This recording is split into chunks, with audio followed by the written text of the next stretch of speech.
mar Musalia Mudavadi. Wach ma kamano di wache nang'o kanyakla kod weche moluoro udi mabendi muko e gwenge mag Mavuoko. Kanyalo wuoyo e wach mar apis mar Prime Cabinet Secretary. Ing'eyo nyaka wabed jo adier nikech Prime Cabinet Secretary en Cabinet Secretary, ok en Prime Minister. Koro onge gimo iluongo ni ok en unconstitutional. Nikech en office cabinet gin ge 23 to mane gima joma Ruto noketo. Koro ok oketho katiba. Komiye responsibility nomiye through executive order. Mano nyiso ni president nigi powers mar realign structures mar government.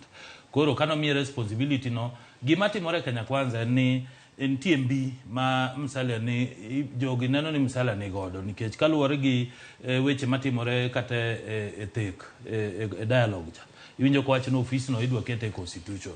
Koro nitie joma feel man gi chuny marach ma feel ni Musalia koro dhi bedo gi power moloyo deputy president. To koro ng'eni gitiyo gi proxies nikech apisi koro gitiyo gi proxies Moses Kuria kata Koskei mar goyo Musalia Mudavadi. En siasa ok ni koro ni office no imaye. Office no omi office no through executive order. Koro mana kako kilo wache mana maraito no ni nyaka kel another executive order ma koro di ketho executive order ma number 1 cha. Manyiso ni koro nitie functions mancho wamiyo Prime Cabinet Secretary koro wagolo wamiyo watero kocha office be koro watero kocha. Dini kichangeni sabene nyalo bedo ni kethre mapiyo.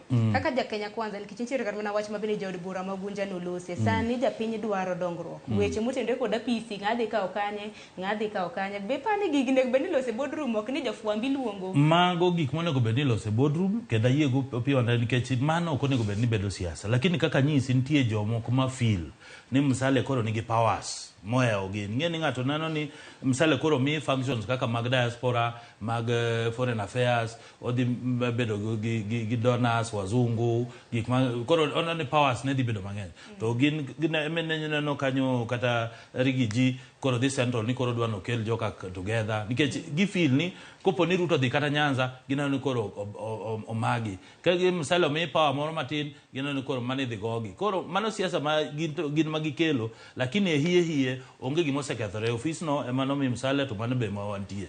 Kwa duoge wache Mavuoko kaka okiloso wache ni mane en court order. Tingene macha public land. Gima jopiny onego bed ni ng'eyo ni kapok inyolo nyaka itim due process. To nenore ni ndalo mano migi lobni nitie ka joma nigi lwedo mano ng'ere gi josiasa ti joma nigi interest.